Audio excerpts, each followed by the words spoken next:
Espero que ya vean mi pantalla. Sí.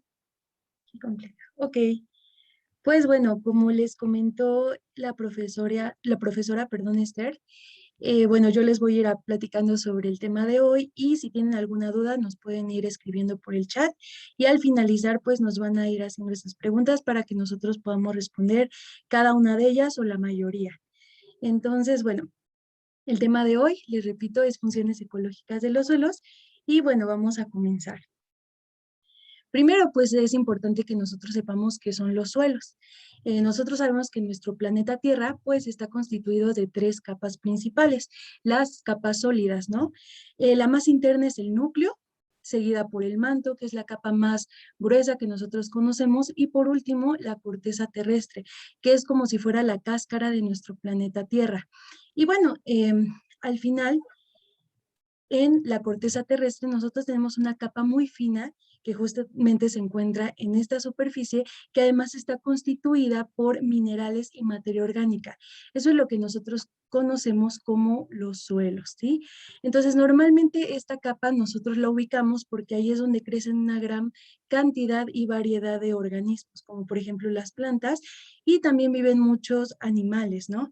Normalmente nosotros conocemos esta capa por el nombre de tierra, pero es importante que nosotros sepamos que el nombre correcto es suelo.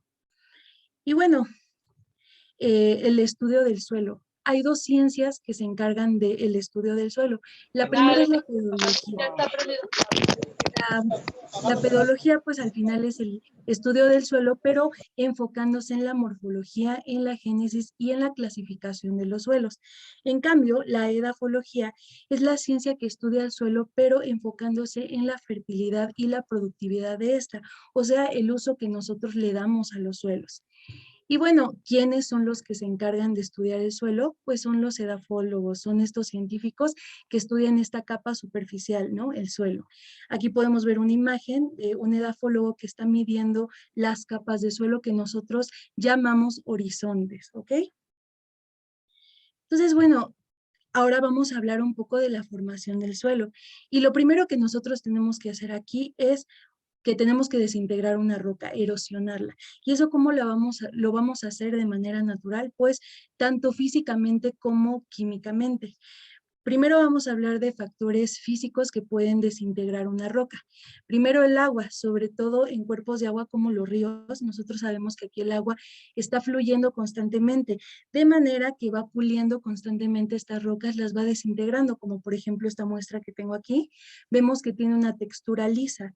Entonces esto pasa normalmente en estos cuerpos de agua y es una forma de desintegrar, las rocas físicamente.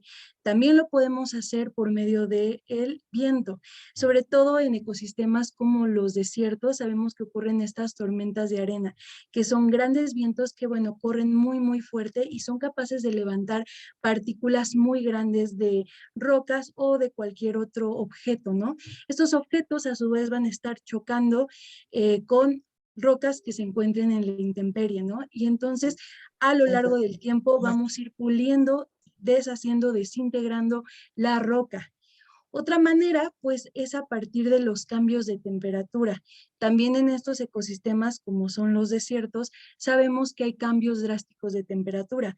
Por ejemplo, en la noche se presentan temperaturas muy bajas, en cambio, en el día, temperaturas muy elevadas.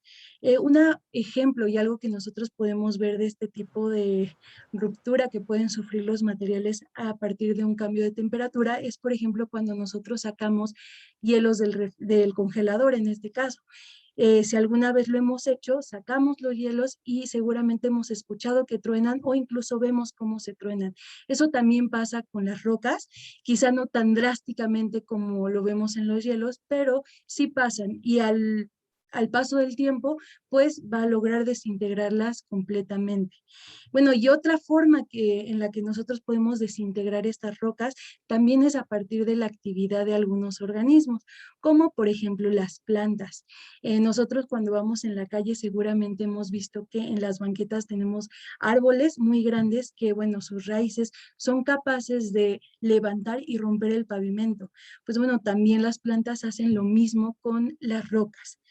Eso, bueno, solo fueron algunos ejemplos de factores físicos con los que nosotros podemos desintegrar una roca, erosionarla, pero también lo podemos hacer de manera química.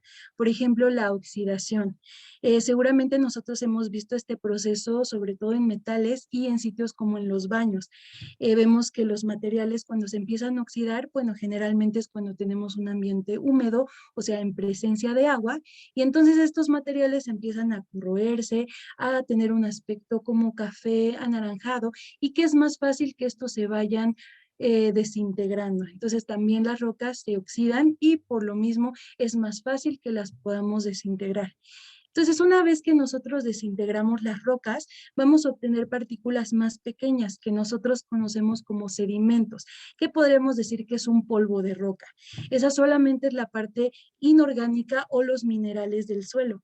Esta parte la tenemos que combinar con alguna parte orgánica, que es lo que conocemos como materia orgánica. ¿Y nosotros cómo obtenemos la materia orgánica? Pues a partir de la descomposición de muchos organismos, ¿no? Por ejemplo, de las plantas a partir de las hojas secas, perdón, pero también nosotros lo podemos obtener a partir de residuos orgánicos que nosotros mismos generamos en casa, ¿no? Como las cáscaras de frutas y verduras en general, pero también podemos obtener materia orgánica a partir de la descomposición de algunos animales, ¿no? Entonces, bueno, una vez que ya tenemos esta combinación de esta parte inorgánica, que son los sedimentos de la roca, y la materia orgánica, bueno, es como vamos a ir formando nuestro suelo. Pero un factor que es muy, muy importante dentro de la formación del suelo es el tiempo, porque un suelo no se va a formar en cuestión de horas, de días, de meses. Es necesario que pasen una gran cantidad de años para que estos suelos se puedan formar. Entonces, bueno, el suelo es un recurso y nosotros sabemos que los recursos los clasificamos en dos principales grupos, los recursos renovables y los no renovables. Los primeros, que son los recursos renovables, son aquellos que se pueden regenerar en un tiempo menor al de su uso, como por ejemplo la energía eólica o la energía solar. Sabemos que estos recursos pues constantemente están actuando y nosotros podemos obtener energía también constantemente de ellos, ¿no? En cambio, los recursos no renovables, pues son aquellos que tardan mucho tiempo en regenerarse. De hecho, por eso decimos que son recursos limitados. Y un ejemplo, pues muy top que seguramente todos conocemos, pues es el petróleo y sus derivados, como por ejemplo la gasolina o también el gas natural. Pero entonces al suelo, ¿en qué grupo lo meteríamos? O sea, nosotros vimos anteriormente en formación del suelo que las rocas constantemente se están desintegrando, que pues los animales también se están descomponiendo constantemente, estos residuos. Entonces, lo primero que nosotros pensaríamos es que es un recurso renovable, pero la respuesta es que el suelo es un recurso no renovable. Y esto por el tiempo en que tarda en formarse. Solamente para que se den una pequeña idea, para que se genere una capa de 1 centímetro de suelo es necesario que pasen entre 100 y 200 años y en algunos casos incluso hasta 1000 años. Si nosotros pensamos en el promedio de vida que tenemos como seres humanos, pues podríamos decir que vivimos entre 70 y 80 años. Entonces, en una vida humana no nos da tiempo de ver que se genere ni 1 centímetro de suelo. Y en 1 centímetro de suelo nosotros podemos sembrar un árbol o podemos construir enormes casas y edificios. Pues bueno, la respuesta es que no. Precisamente por eso es que se considera un recurso no renovable. Entonces, bueno, como cualquier recurso, pues el suelo tiene funciones, una gran cantidad de funciones. Y bueno, específicamente el día de hoy vamos a hablar de las funciones ecológicas de los suelos. La primera función, que pues es de las más importantes, es el suelo como soporte de vida, ya que el suelo va a funcionar como hábitat de una gran cantidad de seres vivos, ¿no? Desde plantas, hongos, como animales, ya sean microorganismos como las bacterias, pueden ser animales un poco más grandes como los insectos, una gran variedad de insectos, y también animales aún más grandes como tal vez ratones, topos, serpientes, etcétera. Y bueno, todos estos organismos a su vez pertenecen a cadenas alimenticias, ¿no? De las cuales nosotros estamos relacionados de manera indirecta. Y bueno, entonces si el suelo no existiera, pues por consiguiente todos estos animales no tendrían ningún hábitat donde vivir al final, ¿no? La siguiente función ecológica es la infiltración del agua. Primero, ¿a qué nos referimos con la infiltración del agua? Pues es este proceso por el cual toda el agua superficial, sobre todo la de lluvia, atraviesa todas las capas de suelo hasta poder llegar a los mantos acuíferos. Entonces, bueno, esto va a depender del tipo de suelo que tengamos. Y entonces aquí es donde vamos a hablar un poco de la capacidad de infiltración de los suelos, que es la velocidad máxima por la que puede bajar toda esta cantidad de agua hasta llegar justo a los mantos acuíferos. Entonces, si nosotros tenemos suelos porosos, o sea, que las partículas que lo conforman estén muy despegadas entre sí, separadas, entonces la velocidad con la que va a poder bajar el agua va a ser mayor. En cambio, si tenemos un suelo muy poco poroso, o sea, que tiene pocos espacios entre sus partículas que la conforman, pues entonces la velocidad será menor. La siguiente función ecológica es la filtración del agua y está muy relacionada a la anterior, que es la infiltración. Seguramente nosotros estamos más familiarizados con esta función porque normalmente la mayoría de nosotros tenemos filtros de agua en casa. Entonces, bueno, al final, ¿qué se refiere esta filtración del agua en los suelos? Pues bueno, es la capacidad que tiene el suelo de retener tanto contaminantes naturales como artificiales.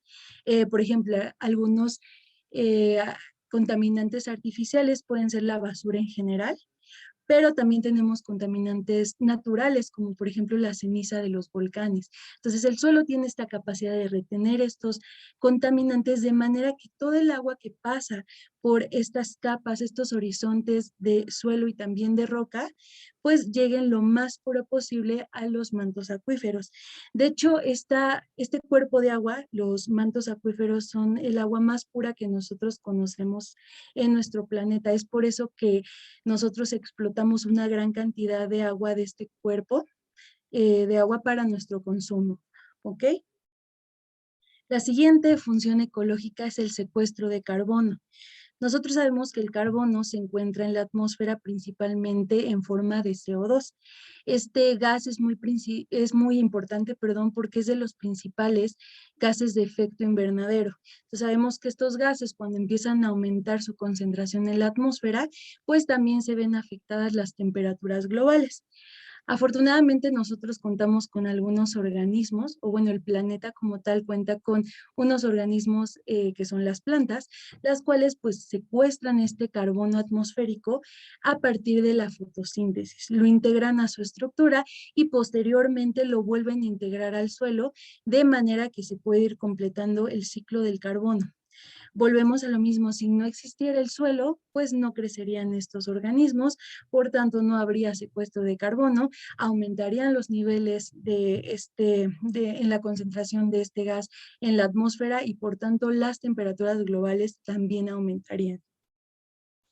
La siguiente función, que a mi parecer es de las más importantes, es el de los alimentos.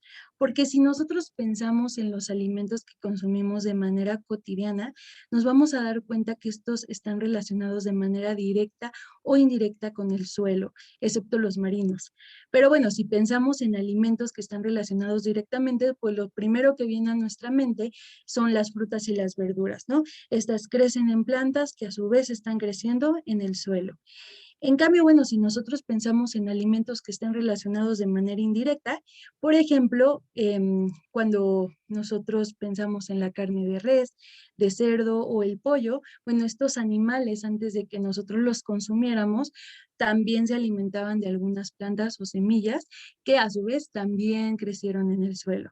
Incluso si nosotros pensamos en comida chatarra, si buscamos en alguno de los ingredientes con los que están hechos estas comidas, nos vamos a dar cuenta que seguro alguno está relacionado con el suelo.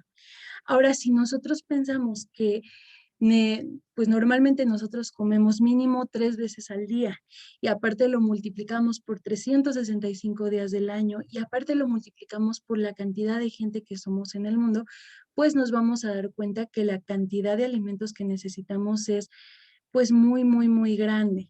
Ahora, tomen en cuenta que no en todos los suelos nosotros podemos sembrar, nosotros no podemos practicar agricultura en cualquier tipo de suelo. Incluso aunque nosotros tuviéramos suelos fértiles o con una gran cantidad de materia orgánica, estos no siempre van a permanecer así. Eso va a depender del uso que nosotros le demos, ¿no? Y de los compuestos que nosotros estemos agregando, ya sean agroquímicos o incluso pesticidas. ¿Ok? La siguiente función es que el suelo nos sirve también como suministro para materiales de construcción. Por ejemplo, aquí en México contamos con un tipo de suelo que se llama tepetate.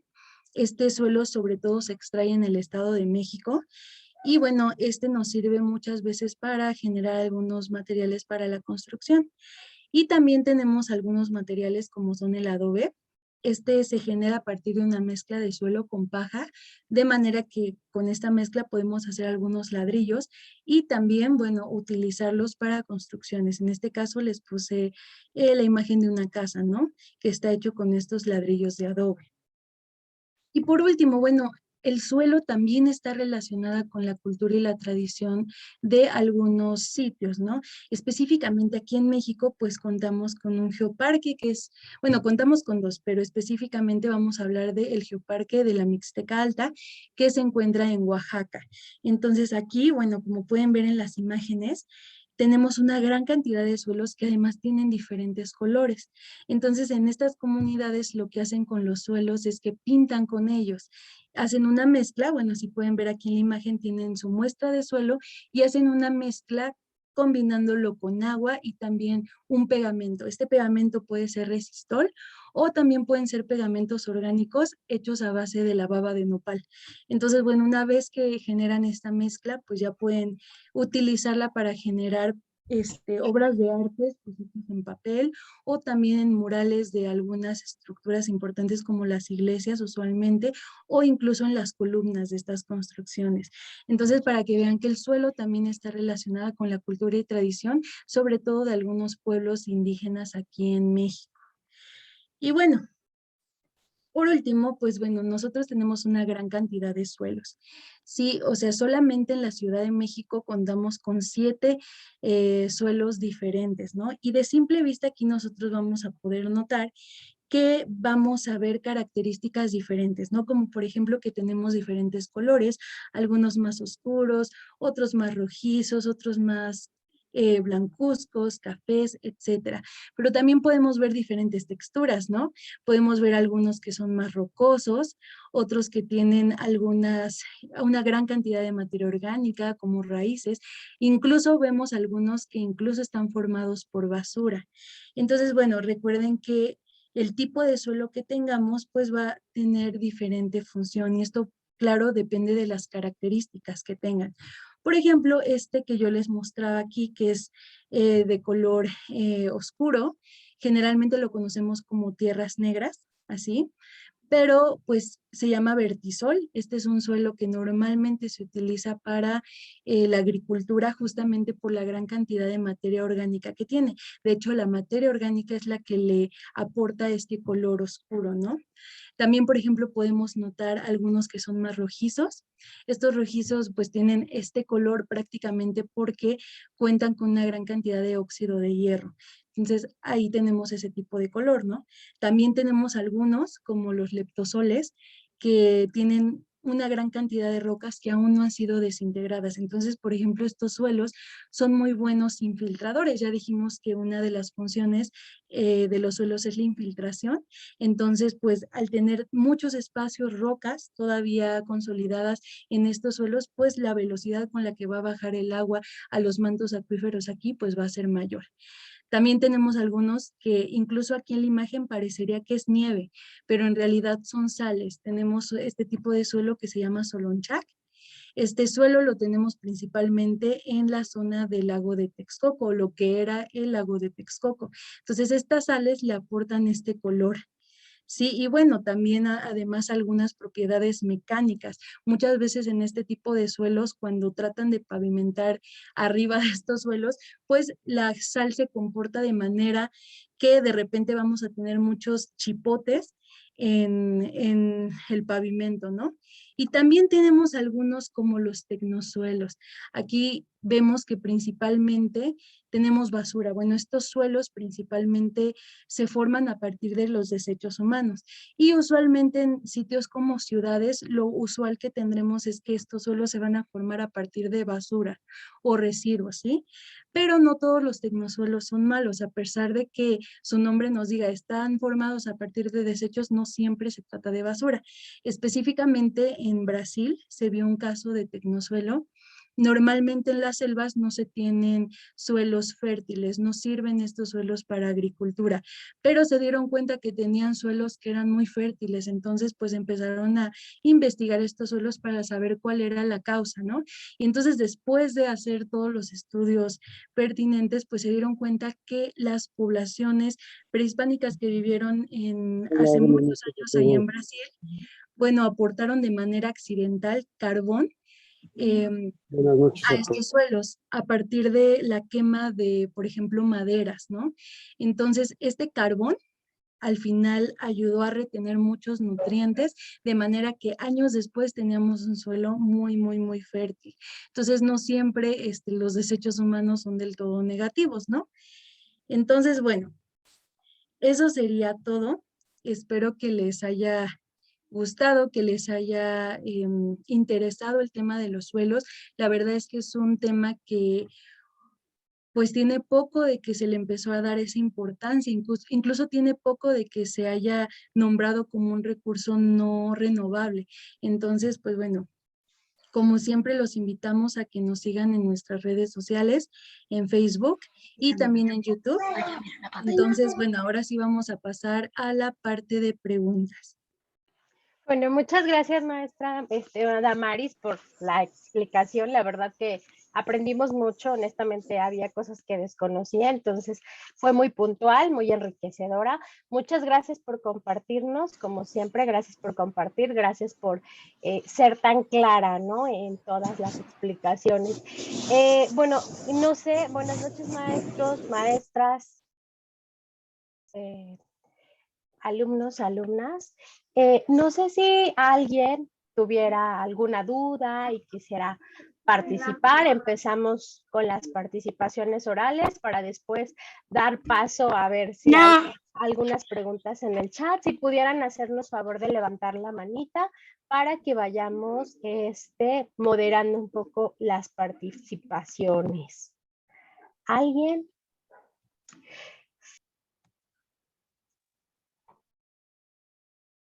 Fercho Loco. Hola, buenas noches. Es que no se pone mi manita. Ah, no se preocupe, maestra Olga. Maestra Olga, un favor, pudiéramos Sí, darle la oportunidad a Fercho Loco adelante. y después seguimos con usted. Sí, Muchísimas claro que gracias, sí. maestra Olga. Fercho Loco.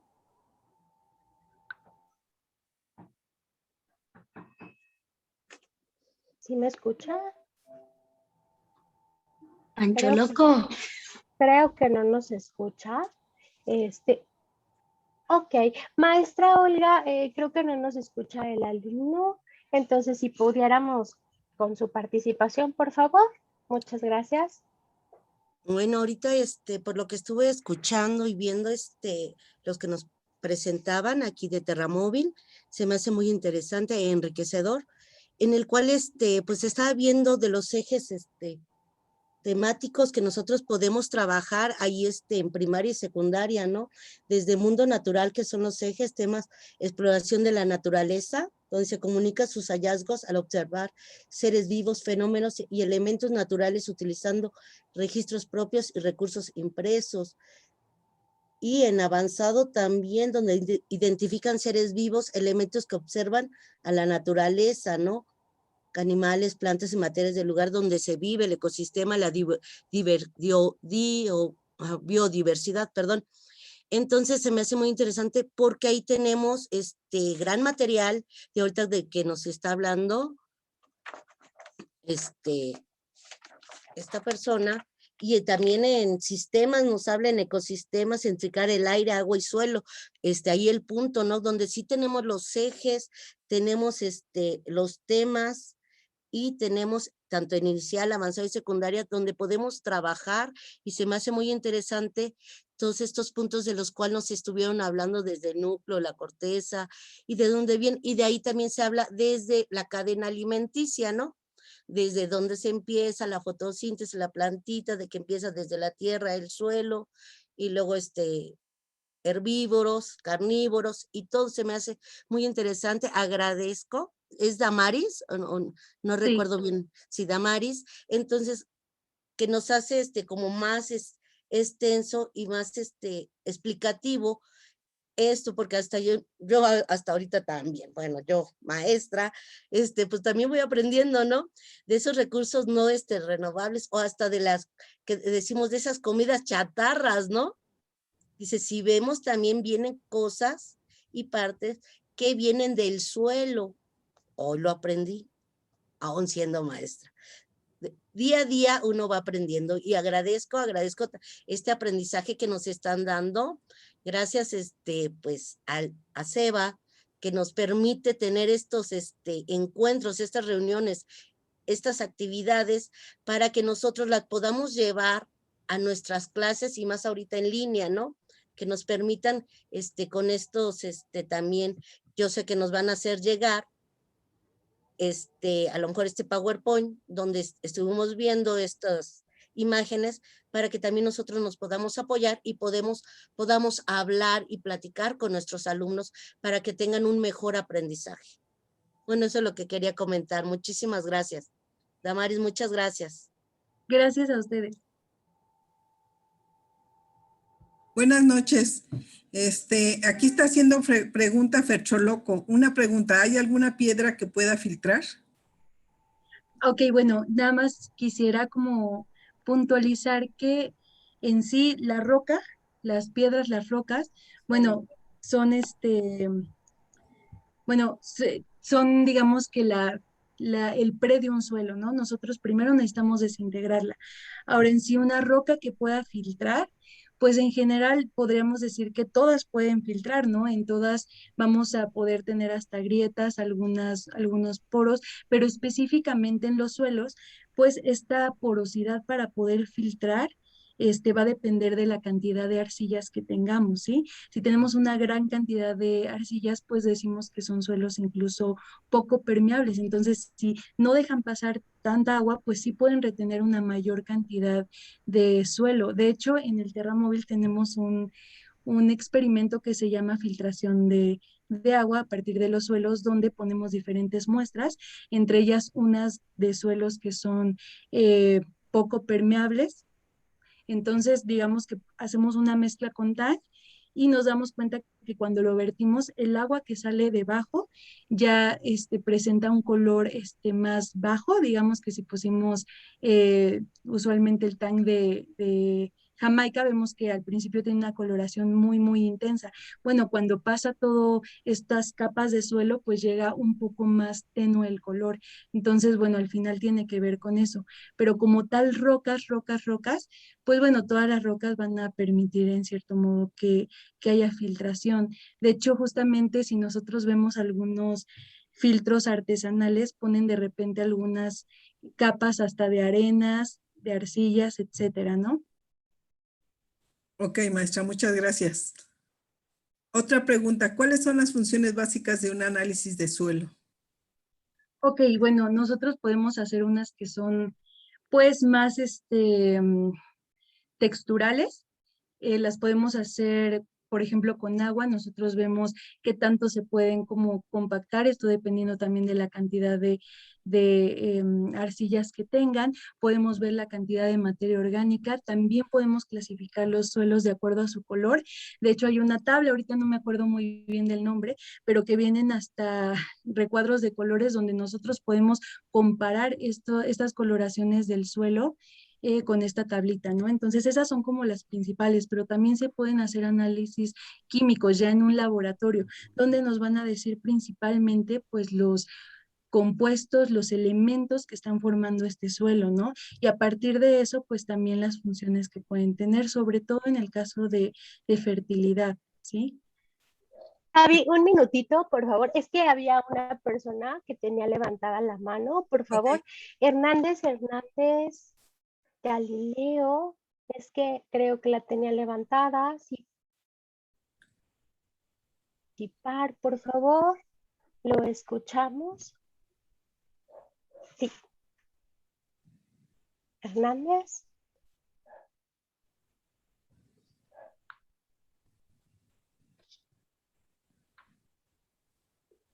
Hernández Serna Galileo, si pudiera abrir su micrófono para Hola, la ¿qué tal? duda o comentario que quisiera. Hola, Buenas ¿qué tal? noches, Buenas muchas noches. gracias. Hola, ¿sí me escuchan? La pregunta es nada más, ¿qué se tendría que hacer para tener tierras fértiles? En especial prácticamente eso me refiero en el campo, ¿no? A todos los campesinos que trabajan todos los días las tierras y llega un momento en que ya no hay fertilidad. Entonces, ¿aquí qué se tendría que hacer para tener unas tierras fértiles? Bueno, de inicio, el mismo suelo, bueno, en su proceso natural, pues el propio, digamos que solitos se van nutriendo cuando nosotros hacemos o permitimos que se estén sembrando, por ejemplo, las frutas o verduras de temporada. Entonces, de hecho, ahí entran las famosas rotaciones de cultivo, ¿no? Nosotros cultivamos cierto producto, bueno, ese producto va a necesitar ciertos nutrientes del suelo, los va, pues, teóricamente, pues, absorber, los va a utilizar, entonces llega otra temporada, ponemos otro producto, entonces mientras el suelo va a tener el tiempo de adquirir los nutrientes que perdió en el anterior producto y así sucesivamente. Cuando nosotros pues empezamos a poner como estos fertilizantes, agroquímicos en general, pues estamos forzando a que se dé un proceso que en realidad lleva su tiempo, ¿no? Y pues conforme pasa el tiempo, pues ya vamos a quitarle como todas esas propiedades. Ahora, eso sería en el campo, ¿no? Pero si nosotros quisiéramos también hacerlo en casa, una forma es pues a partir de una compost, ¿no? Nosotros ahí pues estamos además integrando residuos orgánicos que pues generamos diariamente y vamos a ir generando suelos muy fértiles y podemos en cierto tiempo también hacer nuestros huertos en casa, ¿no? Entonces esa es una forma y es mejor porque normalmente también pues nosotros pues compramos a veces en lugares como Xochimilco, Milpalta, pues estos costales de suelo o también llamados tierras, pero también ahí estamos deforestando, ¿no? Estamos quitando ese recurso de sitios como por ejemplo son las zonas montañosas de esa parte, ¿no? Entonces, una forma de en que nosotros podemos utilizar o generar este suelo y también nutrirlo a su vez es generando una composta. Sí, muchas gracias. Luis Hernández Saucedo, por favor, vamos a dar tiempo a que quien levante la manita, ya después continuamos con el chat. Javi, gracias. Ok. Sí, gracias. Gracias. Buenas noches. Buenas noches. Soy el profesor Luis Hernández. Antes que nada, quiero felicitar a la señorita Damaris por su información. La felicito. Muy completa, muy interesante. Y bueno, retomando un poquito lo que lo comentó la maestra, la verdad no recuerdo el nombre, pero sí son temas muy interesantes que manejamos en secundaria a nivel inicial y avanzado, que va aunado con los ciclos de los ciclos de los elementos, con las cadenas alimenticias. Y a mí en lo personal me sorprendió que honestamente yo consideraba el suelo, por la bibliografía que se maneja, que es un recurso renovable. Sin embargo, ahorita con el fundamento y la información que nos da, entonces es algo nuevo para mí que yo puedo considerar en las clases que, bueno, dándole al alumno esta información, que es un recurso no renovable, por lo tanto se debe de cuidar o debemos de valorar, tener este nuevo enfoque y pues bueno, esto nos da la pauta a seguir cuidando los suelos. Y pues bueno, me gustó mucho la información y vamos a adicionar esta información en las clases. en las aulas con los alumnos y tener este nuevo enfoque. Muchas gracias. Muchas gracias. Muchas gracias, profesor.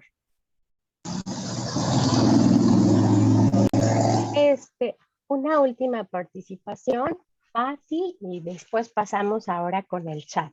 Gracias. Ay, muchísimas gracias. Hola, hola a todos. Una pregunta. Bueno, primero lo de la tabla de colores se llama tabla Monsen, la que mencionó para clasificar los suelos, ¿no? La maestra Damaris. Una pregunta. No sé si nos pudieras hablar sobre la desertificación y sobre los paleosuelos y cómo los ven los geólogos o cómo, no sé si nos pudieras aportar algo de eso. Muchas gracias. Bueno, en general la desertificación, pues esa también la vamos a ir notando conforme pasen los años, ¿no? Sobre todo también muchas veces las desertificaciones, perdón, están muy relacionadas con el cambio climático, ¿no? O sea, mucho tiene que ver también cómo está cambiando el clima en muchos entornos para, pues, el aporte que sobre todo tengan de agua, ¿no? Entonces vamos a estar notando este tipo de desertificaciones en el suelo. Sobre todo también cuando comenzamos a tener prácticas como también la ganadería, aparte de que ahí pues al final también se acaba con un poco de los, de la vegetación que hay ahí, pues también hay compactación, digo, no es lo mismo que desertificación, pero también se da compactación del suelo, ¿no? Entonces también se afecta. Y en cuanto a los paleosuelos, bueno, bueno, los ven también los edafólogos como tal y los geólogos también, porque nos hablan mucho de los climas que había anteriormente, ¿no? Hace muchos, muchos años, ¿no? Entonces, en ese sentido nos pueden ayudar a hacer reconstrucciones de, por ejemplo, climas que había hace millones de años, ¿no? Incluso de el tipo de animales que teníamos en ese entonces. Generalmente para eso utilizamos los paleosuelos, para cuestiones de climas que teníamos hace millones de años o miles de años. Ok, muchas gracias. Entonces continuamos con el chat, si les parece. El profesor Luis Hernández pide su participación, ya participó. La maestra Patti también ya participó.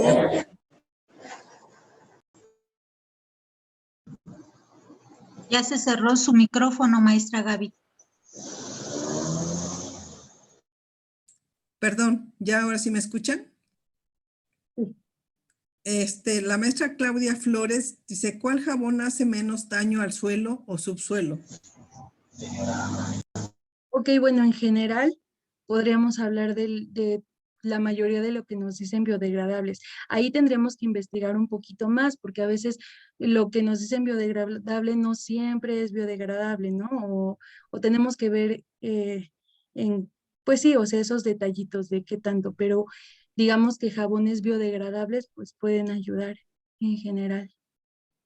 Muchas gracias, maestra Damari. José Luis Orozco Ramírez pregunta, ¿cómo podemos conservar o evitar el deterioro de los suelos? Bueno, hay pues algunas formas que nosotros podemos hacer, pero sobre todo creo que de las más importantes es pues la gestión que nosotros damos a nuestros residuos, ¿no? Sobre todo cuando separamos, ¿no? Aunque actualmente nosotros hacemos una separación de residuos pues muy básica, en orgánicos, inorgánicos, en realidad deberíamos de separar en más grupos, ¿no? Principalmente podríamos incluso hablar de aparatos eléctricos, electrónicos, incluso las baterías, cuando nosotros las tiramos al suelo, pues ese líquido, ese lixiviado que tienen dentro, pues dañan pues al suelo y también a todos los animales que viven dentro y bueno, una cadena, ¿no? Pero creo que lo principal que podríamos hacer para ayudar al suelo es justamente tener una mejor gestión de nuestros residuos, ¿no?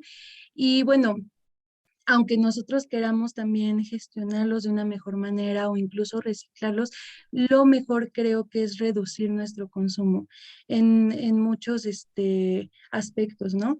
Ahora, hablando de los alimentos, ¿no? Algo que me pareció muy importante es que de toda la producción mundial de alimentos, por lo menos se sabe que un tercio se desperdicia de toda esa producción y diariamente pues el desperdicio de alimentos es pues increíble, ¿no? Entonces, si nosotros pues al final estamos obteniendo todos estos recursos a partir de los suelos, pues algo que podemos hacer es pues tratar de desperdiciar lo menos posibles estos alimentos, ¿no? Que tenemos diariamente.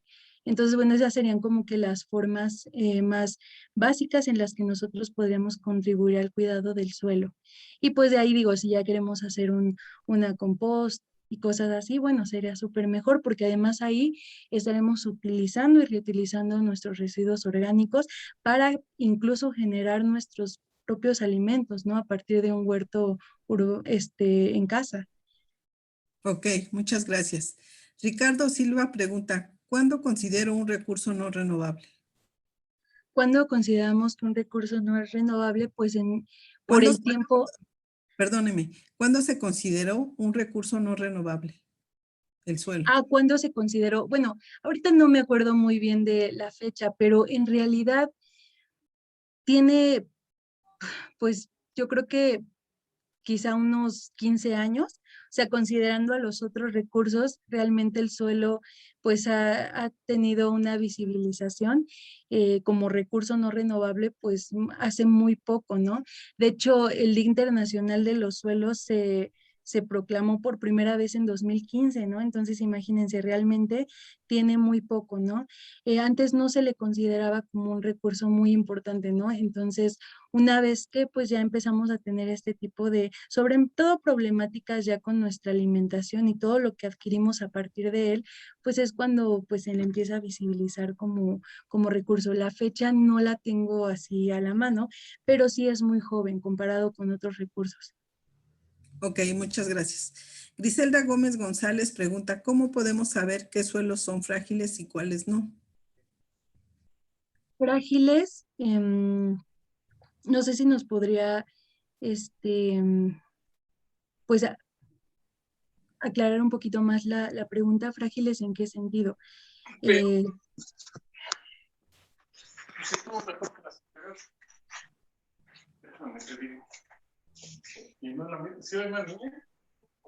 Ok, si no, continuamos y mientras escribe.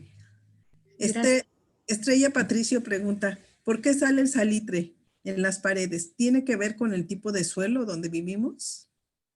Bueno, yo, por ejemplo, en el caso de salitres en paredes, muchas veces yo he escuchado ese fenómeno en sitios como incluso las playas, ¿no?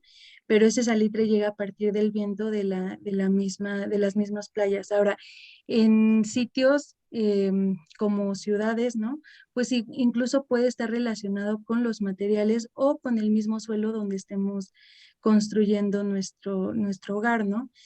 Sobre todo las propiedades mecánicas de la sal tienden a subir, entonces es justamente como vemos que va subiendo en la pared y además que va corroendo, ¿no? Eso también es una propiedad que vemos en la sal y entonces pues básicamente daña nuestras paredes en este caso. Ok. Estrella Patricio dice, usted mencionó el suelo con sales. Mi duda es, ¿ahí se puede vivir? ¿Existe vida orgánica en suelos silitrosos? Sí, sí, sí. De hecho, bueno, ahorita porque ya vemos el lago desecado, ¿no? Pero en realidad ahí había una gran cantidad de aves. De hecho, todavía en esa zona incluso hay aves migratorias. Ahora, específicamente en el suelo sí hay una gran cantidad de microorganismos y también de insectos viviendo en ese tipo de suelos. Ok, muchas gracias. Bere pregunta, ¿la tierra con sales puede nutrir la tierra? El suelo con sales puede nutrir la tierra. Bueno, lo que sí podría decirles es que los suelos que tienen una gran cantidad de sal, pues no son fértiles, no son considerados como los vertisoles que hablábamos, que son estos suelos oscuros.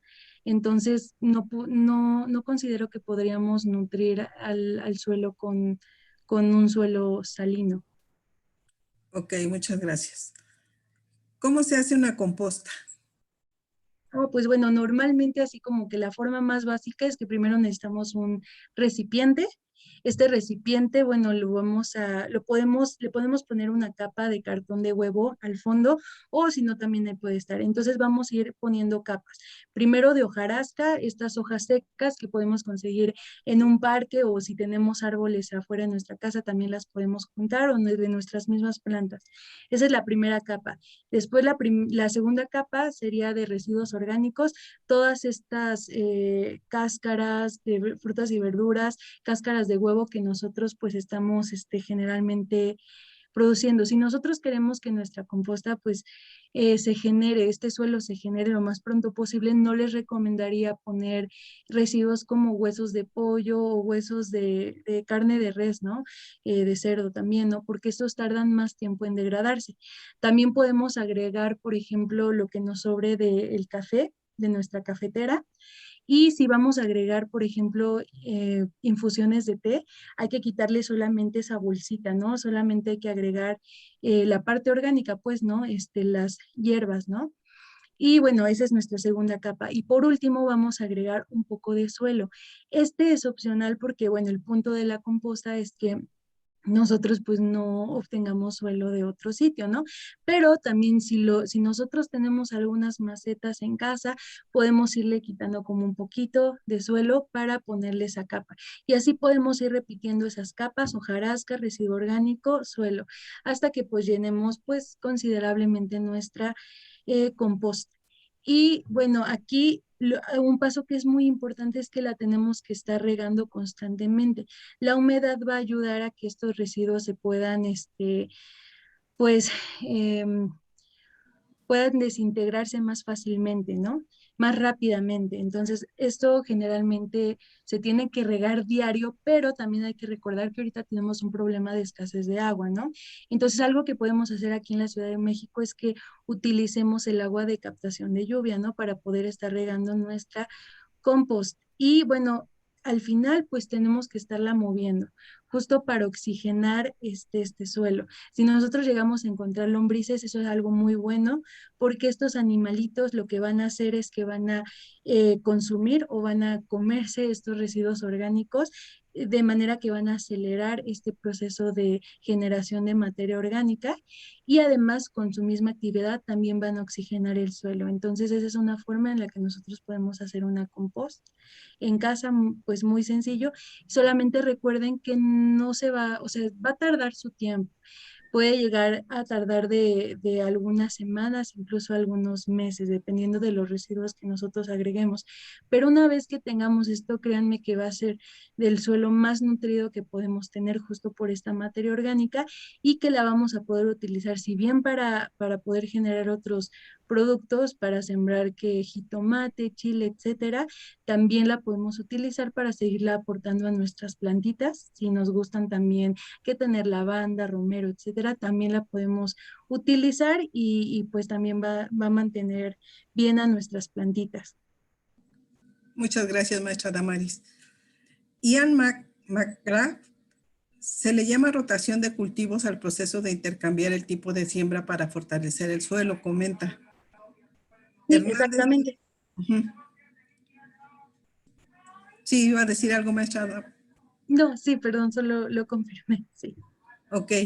Hernández Serna Galileo comenta, gracias por su participación, pide una disculpa porque se le fue la señal. ¿Cómo cuidar el suelo? Pregunta Ricardo Silva. Bueno, ahorita justamente lo comentamos, lo que nosotros podemos hacer es gestionar bien nuestros residuos, y pues en general también no desperdiciar tantos alimentos. Ok.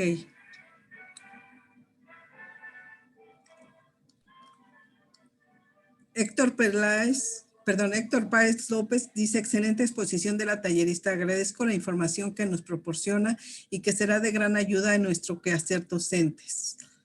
Socorro dice, yo sabía que era solo para profesor. Bueno, está pensando que está hablando sobre la reunión.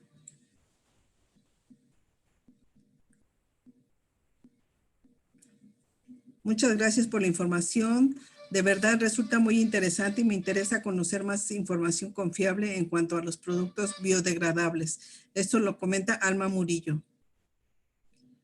Patti dice, El salitre es que hay una salinización y la sal tiende a subir por los procesos químicos físicos, movimientos que tiene al subir y bajar en los intercambios catatónicos. Recordemos, que la cuenca fue una serie de lagos y lagunetas que algunas fueron muy salinas. Socorro felicita a la tallerista, domina muy bien los temas. Estrella Patricio, me gustaría conocer más sobre los productos biodegradables. Los desechos orgánicos funcionan como compostas en plantas, en macetas. ¿Sería mejor un suelo preparado para dicho fin? Pregunta Janet. ¿Cómo que si los productos orgánicos nos sirven para hacer composta? Los desechos orgánicos funcionan como compostas en plantas, en macetas, o sería mejor en un suelo preparado para dicho fin. Ok, bueno, sí, también muchas veces lo que podemos hacer es que si tenemos algún residuo, incluso en nuestras mismas macetas, pues lo enterramos, ¿no? Eso también puede funcionar porque al final así es como se va generando un suelo naturalmente, ¿no? Pero pues al específicamente hacer una compost, pues es justo generar todo eso. Aquí lo que nosotros vamos a hacer es que vamos a hacerlo eh, con situaciones controladas. Eso es como la diferencia, ¿no?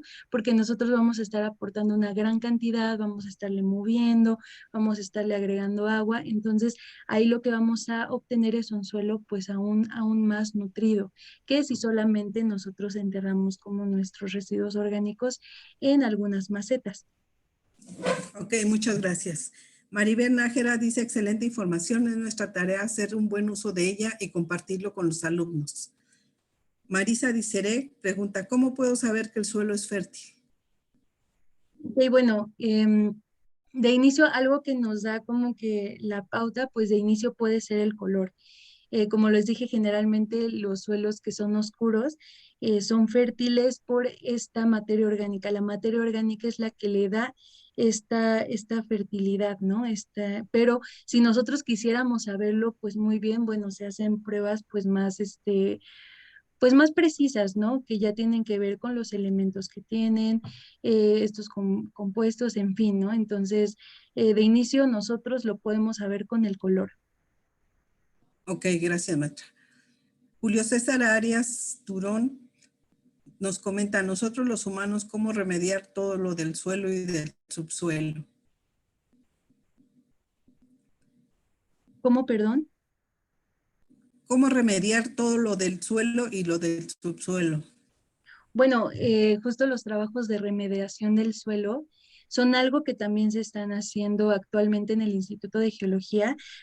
El Departamento de Edafología está tratando de ver cómo justamente podríamos recuperar ciertos suelos, ¿no? Algo que sí tenemos que saber es que el recuperar el suelo, aunque sí lo podemos hacer, tampoco es un proceso muy fácil, porque pues requiere de tiempo para que podamos incorporar todos estos materiales o incluso quitar algunos elementos, ¿no? Entonces, recuperar un suelo a veces es un poco complicado, pero sí se está intentando hacer. Ok, gracias.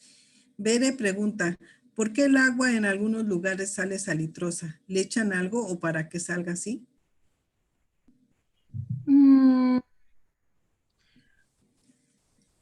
En algunos sitios sale salitrosa, pues bueno, en realidad ahí tendríamos que ver de dónde viene ese aporte de agua, ¿no? La verdad es que no tengo así como que la respuesta clara de por qué en algunos sitios viene así. No sé si tiene que ver incluso con las tuberías, ¿no? Eh, la verdad es que eso sí lo desconozco un poco. Luis Ángel contesta, Bere, yo te contesto tu pregunta. De hecho, el agua salitrosa es de mar y es la que conocemos como agua salada. Tiene mucha más sal de la que conocemos como agua dulce del mar, y del agua salitrosa sale la sal que generalmente usamos para la comida. Ah, ok, pero como que lo entendí más bien de que por qué nos llega a nuestros hogares con cierta cantidad de sal. Pero ok, si se refería de dónde, sí, claro, sí. Gracias. Liz Bravo felicita a la información. Felicito y reconozco la información.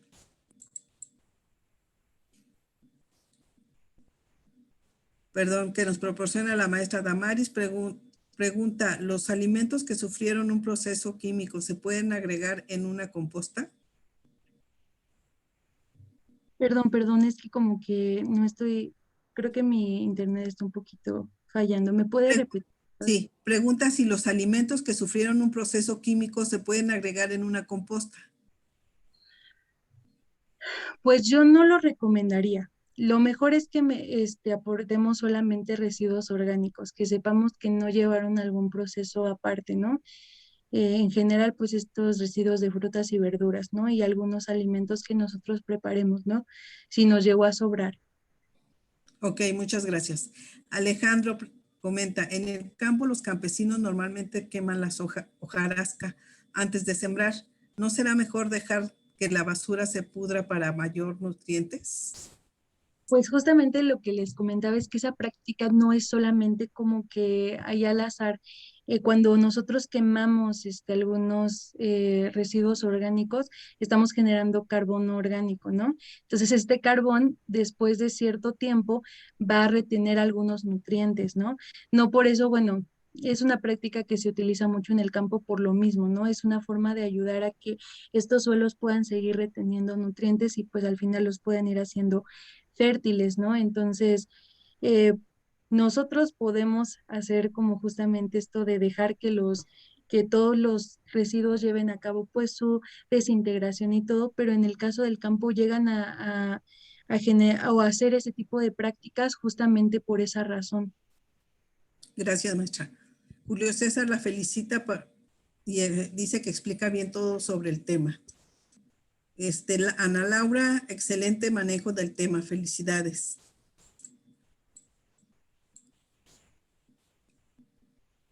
Gaby, tenemos una manita levantada. ¿Podemos, maestra Itzel, por favor? Muchas gracias. Gracias, Gaby. Y ahorita continuamos. Gracias, muy buenas noches. Muchas gracias, Damaris, excelente exposición. Nada, sí quisiera comentar, por ejemplo, de los recursos no renovables, que es el petróleo. En el Instituto Mexicano del Petróleo ya se está armando o ya se está tratando de generar combustible a base de la grasa del puerco, por ejemplo, o sea, con materias ya orgánicas. La diferencia de por qué no se ha continuado con este tipo de combustibles orgánicos es porque hasta cierto punto tienen que ver qué tanto conviene quitar ciertas partes de la comida orgánica que puede ser utilizada para el ser humano para convertirlo en petróleo o seguir con el petróleo, no como petróleo, como combustible equivalente al petróleo, que seguir utilizando las energías por el petróleo, básicamente, ¿no? Y también de lo que comentaban de lo de las aguas salitres, tiene que ver también con el tipo de suelo que se tiene. Cuando empieza la filtración, va degradando, va filtrando, va pues, deslavando, y esas sales que se encuentran en el suelo también las va deslavando para llegar ya sea a los mantos acuíferos o a ciertos lugares, básicamente. Hacer ese comentario. Muchísimas gracias, muy amable. Sí, justo al principio lo que comentas, sí se han tratado de generar otros combustibles orgánicos, incluso he visto que a base del nopal incluso, pero justo ahí hay un problema también de demanda, ¿sí? O sea, si nosotros empezamos a generar combustibles a base de un cierto tipo de producto, ya sea en este caso grasa que comentaba usted, o también el nopal, estaríamos pensando que tenemos que producir también eso en mayor cantidad para poder, pues, eh, eh, proporcionarle a todos los consumidores este producto. Entonces, sí, claro, sí, también es un problema. Ok, continuamos con el chat. Julio César Arias Durán, muchas felicidades para la tallerista, explica bien todo sobre el tema. Ana Laura, felicidades a la expositora, excelente manejo del tema, felicidades. Estrella Patricio, gracias por sus acertadas respuestas, su valiosa información y su orientación sobre el conocimiento del tema.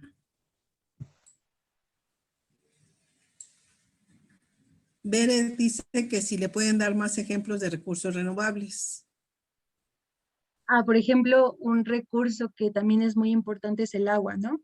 Y ahí viene una cosa que pues a mí también me pareció interesante, que normalmente el agua es un recurso renovable, pero cuando hablamos de agua potable es cuando ya nos referimos a un recurso no renovable, porque las fuentes de agua potable pues son muy pocas.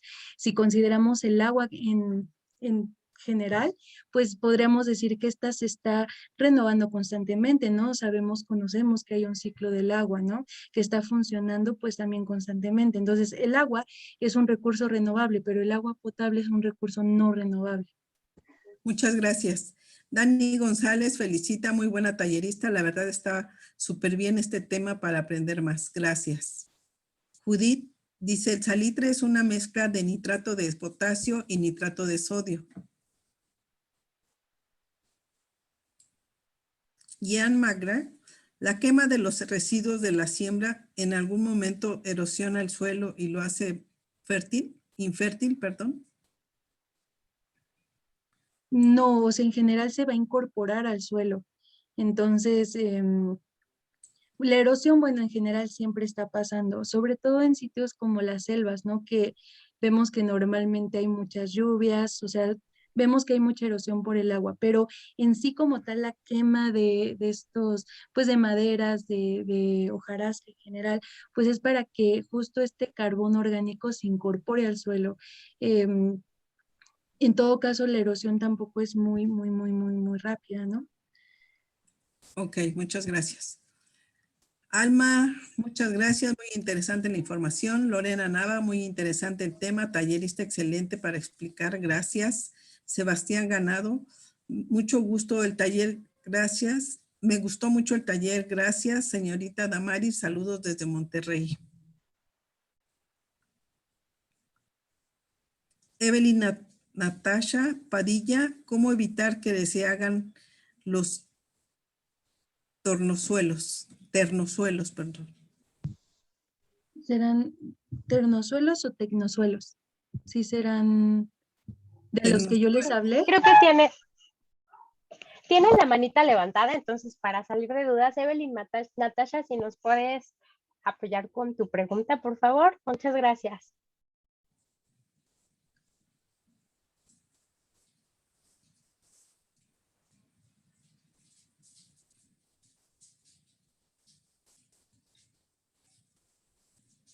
Evelyn, si nos puedes escuchar, si puedes abrir tu micrófono para que te puedan responder tu pregunta, por favor.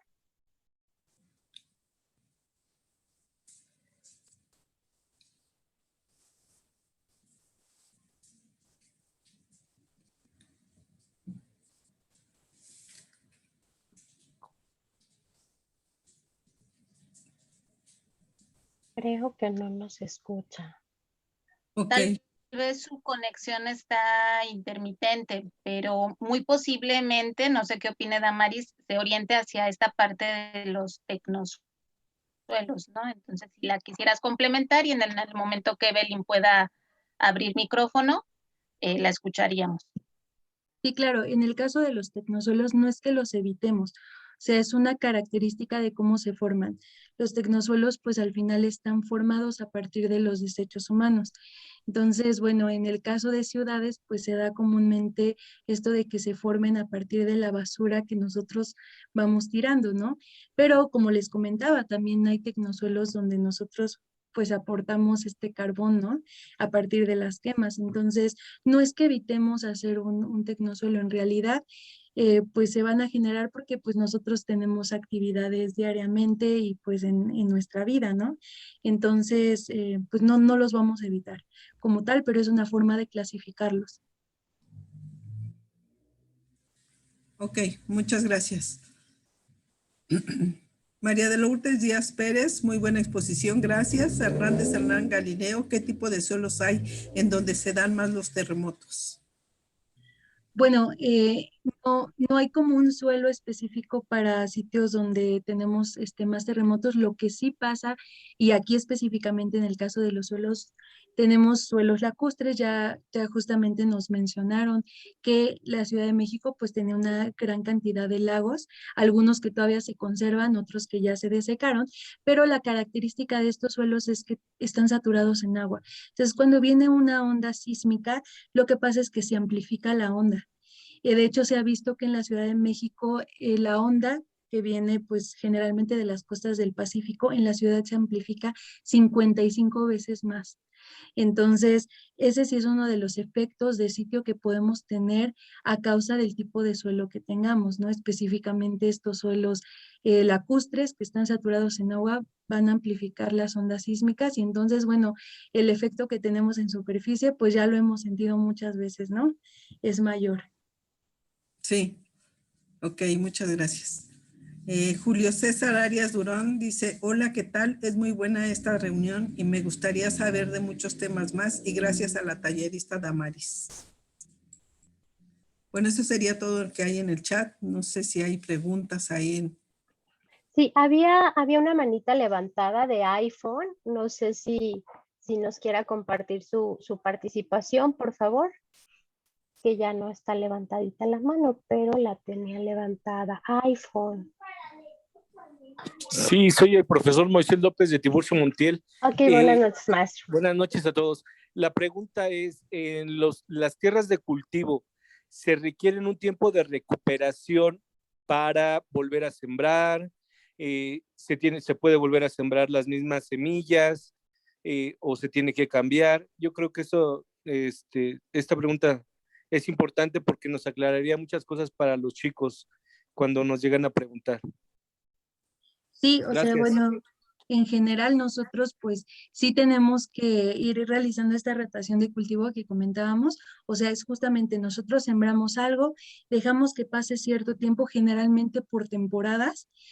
Sabemos que hay productos que son de temporadas de invierno, otras de verano, etcétera. Entonces dejamos que pase ese ciclo, ese tiempo y podemos volver a sembrar estos productos, ¿no? Porque ya dejamos que el suelo se siga nutriendo de esos nutrientes, ahora sí valga la redundancia, que perdió cuando se dieron estos productos, ¿no? Entonces sí, generalmente el tiempo que nosotros vemos es en temporadas, ¿no? Que generalmente incluso pueden ser cada año, ¿no? Incluso. De hecho, sobre todo nosotros con el maíz, ¿no? Sabemos que la temporada de maíz generalmente se da en septiembre, ¿no? Y cada año pues estamos viendo que esa es la temporada, ¿no? Algo que nosotros debemos de permitir, ¿no? En vez de que nosotros forcemos al suelo de que nos dé maíz todo el año. Entonces sí es necesario que dejemos que repose el suelo para que se siga nutriendo. Sí, muchas gracias. Maestra Alma, buenas noches, por favor. Hola, buenas noches. Pues reiterar mi felicitación a esta ponencia que la verdad me ha resultado muy, muy interesante y retomar un poquito el planteamiento de mi pregunta, creo que no se entendió bien porque yo quisiera saber si los productos, ¿cómo saber más bien que un producto biodegradable realmente lo es? O sea, cuando vamos al supermercado, elegimos ciertos productos y dice la leyenda biodegradable, ¿qué tan confiable es esa leyenda? O si existe algún estudio o algún lugar en donde nosotros podamos consultar qué productos realmente podemos utilizar para no dañar tanto el suelo. Claro, de hecho sí es un tema muy importante. En general, tendría que investigar dónde nosotros podríamos específicamente ir a preguntar, a ver, este producto de esta empresa realmente es biodegradable. A lo que yo me refería es que muchas veces pasa esto de que realmente no lo son porque, sobre todo en el caso de las bolsas, ¿no? Que nos dicen es biodegradable porque cuando se mezcla con agua se desintegra. Sí, pero pues también quedan microplásticos. Entonces, en realidad sí, no sé dónde nosotros podríamos ir como consumidores, que realmente sí pienso que debería de haber un sitio donde nosotros podamos ir a preguntar qué tanto su producto o lo que nos están ofreciendo es biodegradable, ¿no? Ahora sí que es así lo debería, de saber dónde nosotros podríamos ir para saber eso.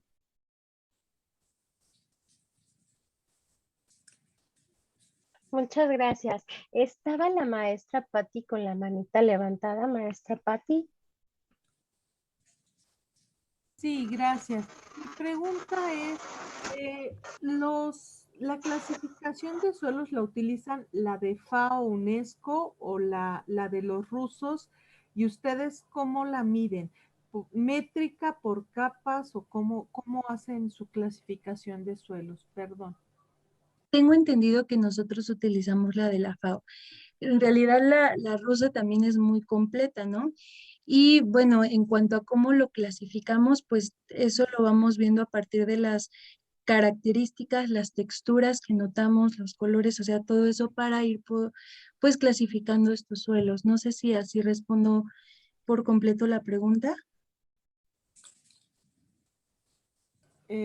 Sí, más, lo que pasa es que, bueno, quería saber si, o sea, si ustedes utilizaban, por ejemplo, para hacerlo con sistema métrico, hay algunos que hacen por capas, cada no sé, 20 centímetros, cada 30, y hay otros que solamente lo hacen, como dice, por textura, por color, aunque sean una capita de 5 milímetros o delgaditas, por ejemplo, tefra o algo así, lo van checando. Entonces, o sea, ¿cuál es el sistema que ustedes usan? ¿Uno, el métrico, que es el gringo, o el de texturas y todo eso, que pues es el de la FAO? Y bueno, en el caso del métrico, en realidad también vemos nosotros capas que nosotros llamamos horizontes. Entonces, cada horizonte nosotros identificamos cierta característica, ¿no? O sea, qué tan desarrollado está el suelo en ese horizonte, sobre todo dependiendo de la profundidad. Generalmente, los horizontes menos profundos son los menos desarrollados, ¿no? Y así, bueno, sí vemos las capas, pero también sí vemos las texturas, justamente para identificar ahora sí que en la clasificación de la FAO, qué tipo de suelo es de este horizonte. Entonces, sí lo utilizamos. Ah, ok, entonces empiezan A, B y C. También Exactamente. el de la tierra madre, roca madre. Exacto, sí, generalmente la roca madre está hasta el fondo, ¿no? Porque recordemos que al final el suelo viene a partir de la desintegración de todas estas rocas, entonces generalmente la roca madre la vamos a tener en la base de nuestro suelo. Y, por ejemplo, ¿cómo miden lo de las tefras o cómo lo estudian ustedes? O sea, ¿lo ven como suelo, las lavas, todo ese tipo de cosas, o cómo lo entienden ustedes? No, las tefras ya son más bien rocas, las estudiamos más bien como rocas.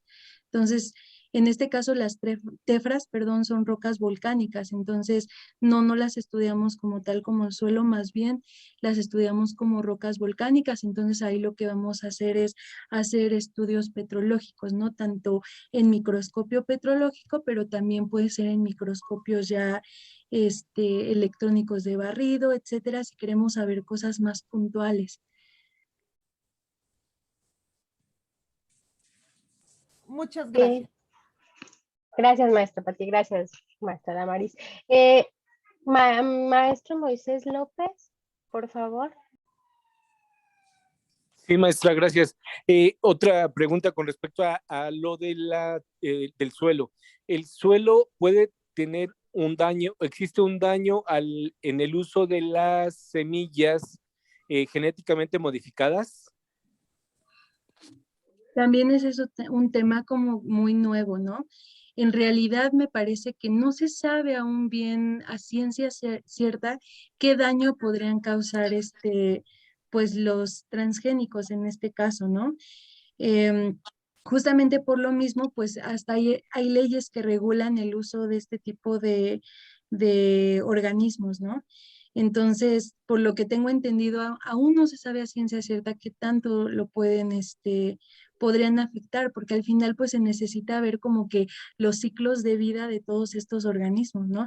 Y hay ciclos de vida, por ejemplo, en árboles que son de muchísimos años. Entonces, realmente sí también es algo nuevo y que por lo mismo se ha tratado como de regular a partir de leyes. Algo que, por ejemplo, hacen mucho en derecho ambiental es tratar de prevenir, ¿no? Hay principios, ¿no?, de prevención, que si no conocemos el daño que algo puede causar al medio ambiente en general, pues lo mejor es que no llevemos a cabo la actividad. Pero pues también ha habido muchos accidentes, ¿no? De repente, no sé si alguna vez oyeron hablar de un accidente que hubo de un carro, un camión donde se transportaban estos eh, transgénicos, estas semillas, y que se regaron en el campo en general con este choque, ¿no? Entonces, pues, en fin, también pasan ese tipo de cosas. Gracias, maestra. Gaby, si quieres, continuamos con el chat, por favor, no hay nadie. Muchas gracias. Participar. Gracias. El director Óscar Osorio del CEDEC Luis R. Alarcón comenta que está la revista del consumidor donde podemos encontrar el tipo de productos biodegradables. David Barrueta, muchas gracias, maestra, y felicitaciones a la tallerista Damaris. La información ha sido muy buena y a mis alumnos les ha parecido sumamente interesante. María Esther Padilla dice que Profeco tiene estudios de productos y algunos se publican en su revista. Permítame tantito.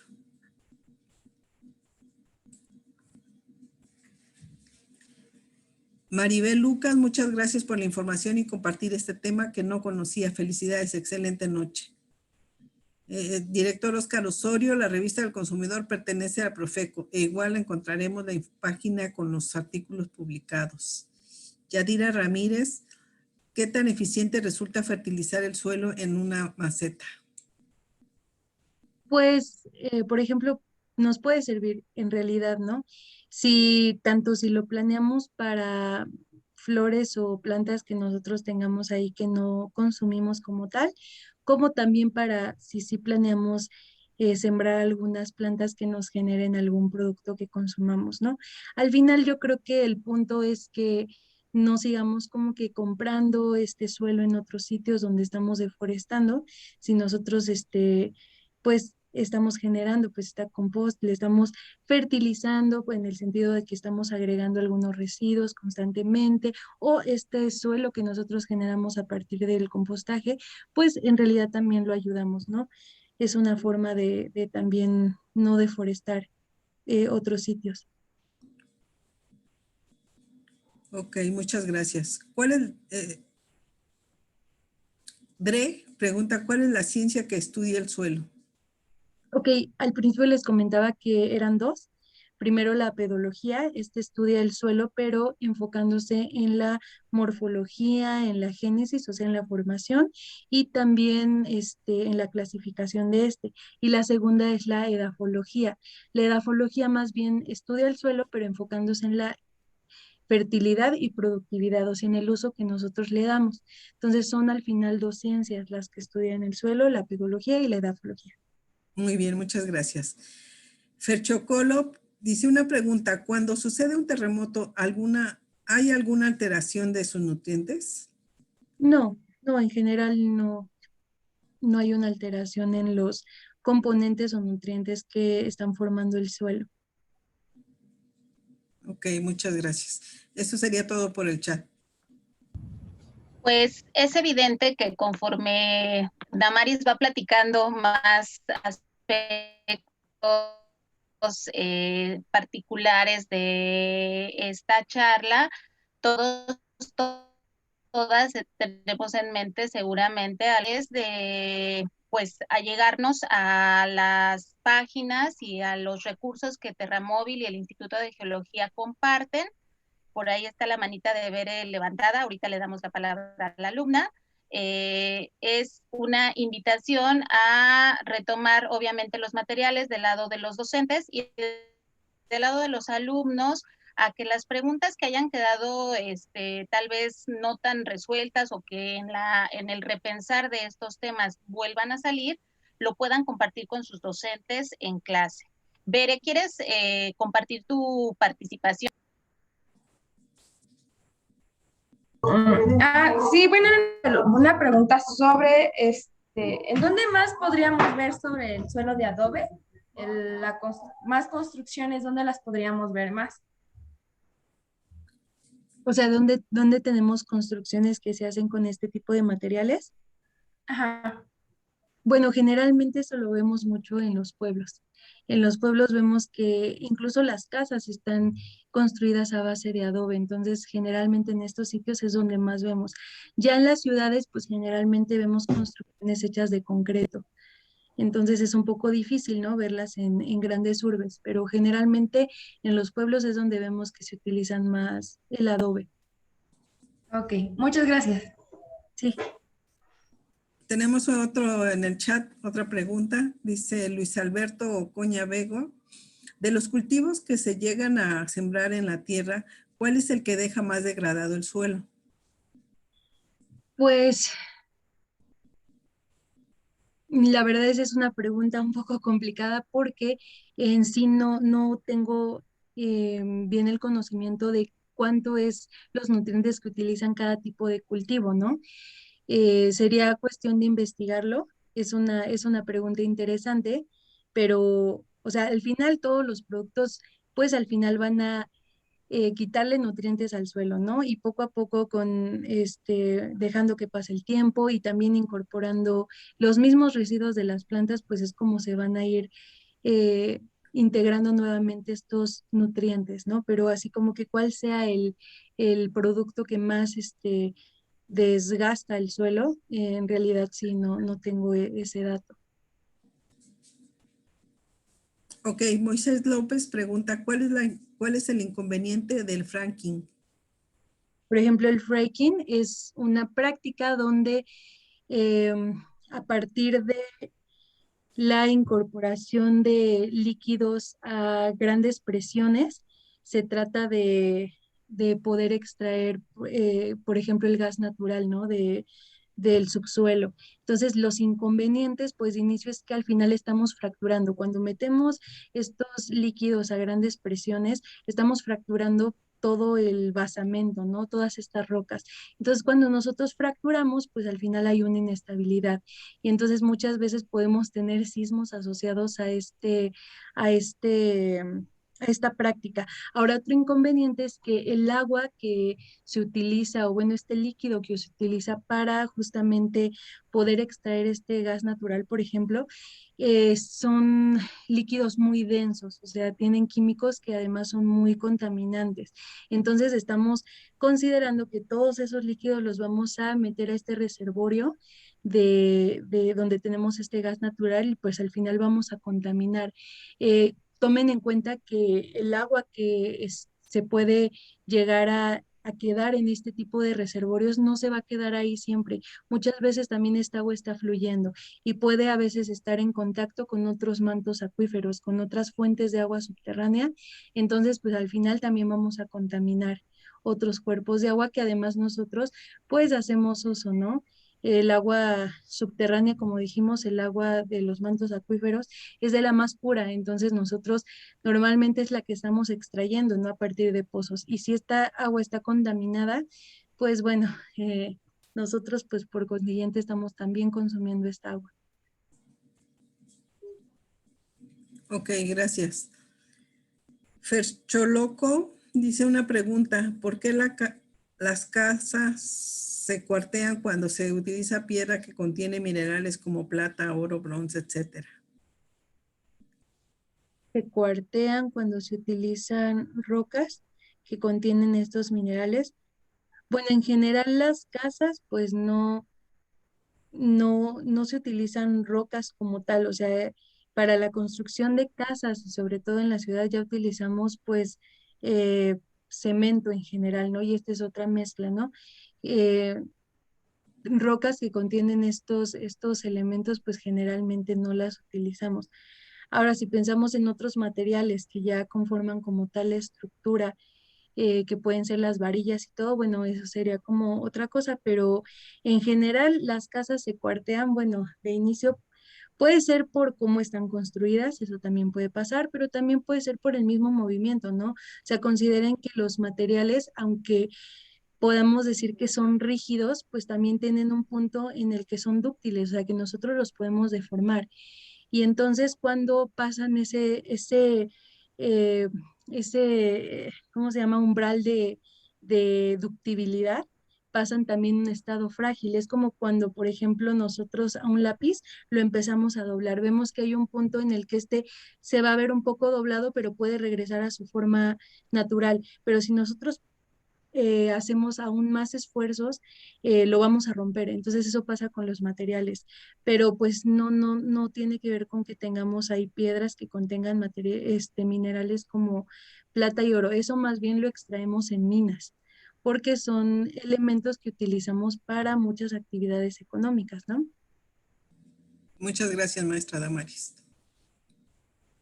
Muchas gracias, Damaris, maestros, alumnos. Hace un momento mencionaba que seguramente van quedando preguntas o inquietudes que serán oportunas el poderlas retomar al interior de sus sesiones con los docentes, o bien en las 2 próximas charlas que tendremos con el equipo de Terramóvil. Si les parece, el día de hoy, amén de lo que mencioné Damaris para cerrar, es una invitación a analizar la información que tenemos cada uno, la información que hemos estudiado o que estamos viendo o que practicamos o que nuestros familiares tienen, con esta información que el Instituto de Geología y el equipo de Terramóvil nos comparten, con nuestras prácticas y nuestra responsabilidad hacia la huella que queremos dejar en este espacio que todos compartimos. Damaris, ¿quieres dirigir algún mensaje final de la sesión? No, pues principalmente que muchas gracias.